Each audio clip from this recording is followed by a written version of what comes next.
Hello दोस्तों, आप सभी का एमएस स्टडी पॉइंट में स्वागत है। आज हम सभी लोग अनुच्छेद 22 पढ़ेंगे कि अनुच्छेद 22 में किन किन बातों की चर्चा की गई। तो चलिए आइए शुरू करते हैं।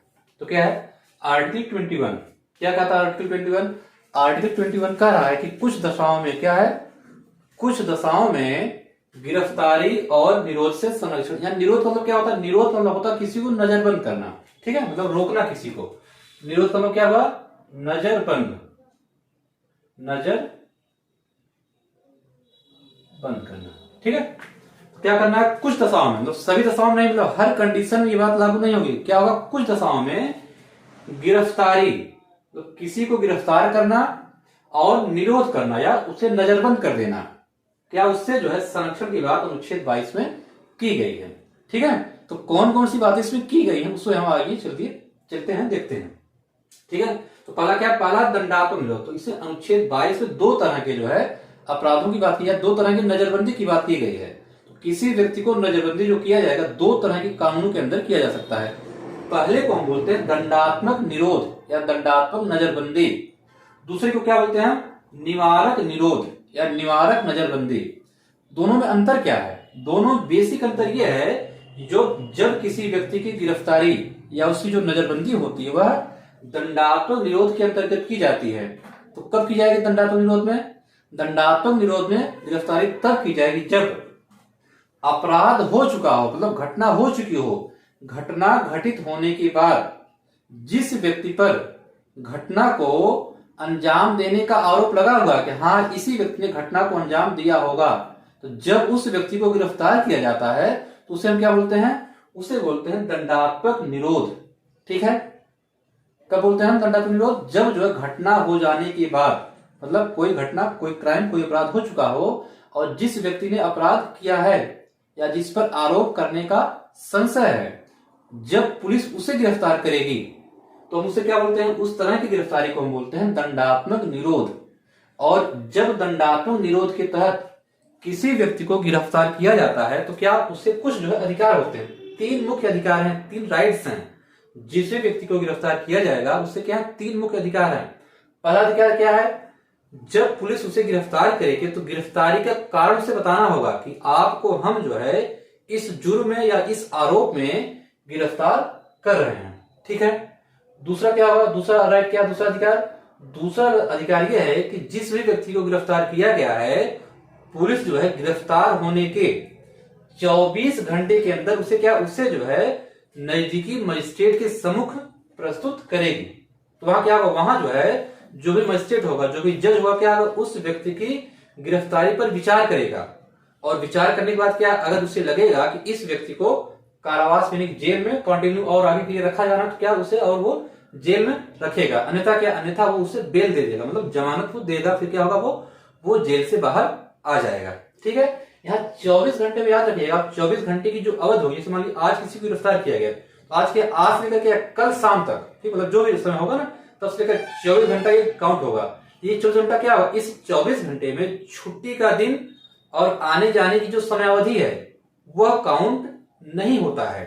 तो याद रखिए क्या, 24 घंटे की समयावधि में जो अवकाश की अवधि है वो शामिल नहीं होगा और आने जाने में जो समय लगा हुआ है उस समय को भी काउंट हम नहीं करते हैं। इन समय को निकाल कर क्या है, जो समय बचेगा फिर क्या होगा, वहां 24 घंटा जो होगा उस 24 घंटे के अंदर उसे नजदीकी जज के समक्ष या नजदीकी जो न्यायालय वगैरह होगा उस न्यायालय में उसे पेश करना होगा, जहां पर क्या होगा, न्यायालय जो है उसकी गिरफ्तारी पर विचार करेगा। अगर न्यायालय को लग रहा है कि इसकी गिरफ्तारी वाजिब, फिर क्या उससे वो जेल में आगे के लिए भेज देगा। अगर लग रहा है कि नहीं, फिर क्या होगा, उसे बेल मिल सकता है, उसे जमानत मिल सकता है, ठीक है।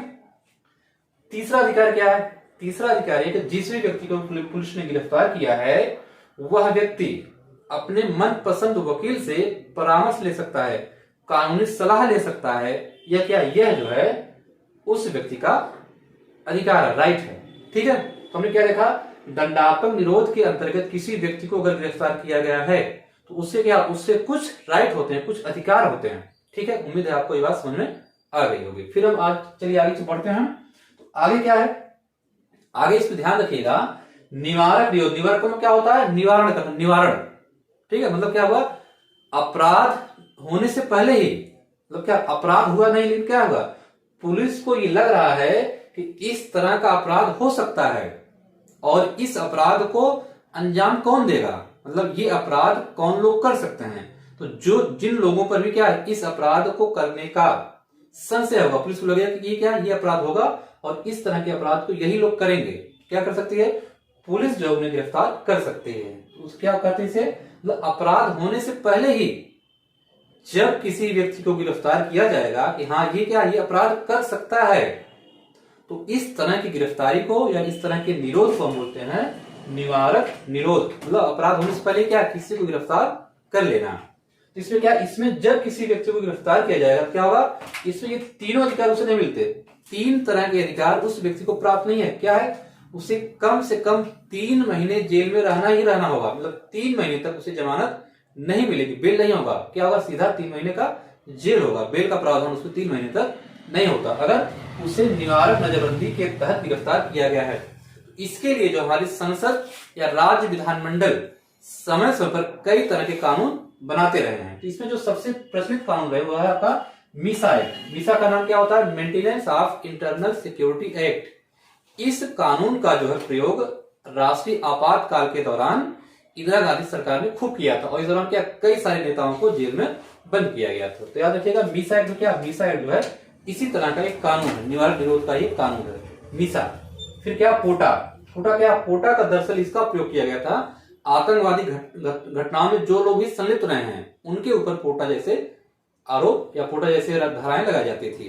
ठीक है, पोटा प्रिवेंशन ऑफ टेररिस्ट एक्टिविटीज, ठीक है, मतलब आतंकवाद रोधी घटनाओं के निवारण के लिए पोटा जैसा कानून लाया गया था। ठीक है, उसमें कांग्रेस बीजेपी की सरकार थी, उस सरकार के द्वारा लाया गया था, एनडीए सरकार।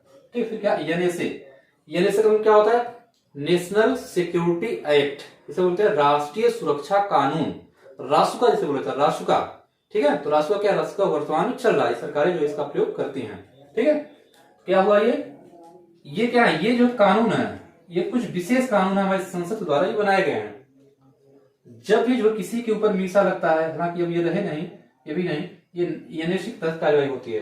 अगर ये क्या ये कानून लगा है क्या होगा, उसके तहत अगर किसी के ऊपर भी रासुका लगा तो रासुका लगते ही क्या उस व्यक्ति को कम से कम 3 महीने जेल में रहना ही होगा, 3 महीने से पहले उसे जमानत नहीं मिल पाएगी। इसलिए माना जाता है क्या निवारक निरोध, क्या निवारक निरोध जो है बहुत ही खतरनाक स्तर का कानून है। मतलब क्या है, यह थोड़ा सा लोकतांत्रिक देश में कहीं कहीं यह एक अलोकतांत्रिक प्रक्रिया है, यह एक अलोकतांत्रिक कानून है और दुनिया के अधिकांश जो समृद्ध लोकतांत्रिक देश हैं या विकसित देश हैं उनमें जो है इस तरह के कानून सामान्यतः नहीं पाए जाते। वहां क्या, वहां इस तरह के कानून नहीं पाए, लेकिन भारत में निवारक निरोध कानून का प्रयोग व्यापक पैमाने पर सरकारें करती रहे और इस कानून की आलोचना भी होती है।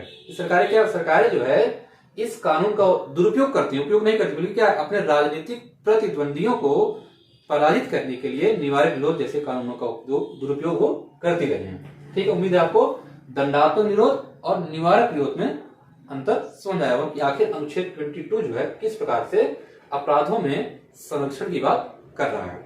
वीडियो देखने के लिए बहुत बहुत धन्यवाद। वीडियो को लाइक, शेयर और सब्सक्राइब करना आप न भूलें। Thank you.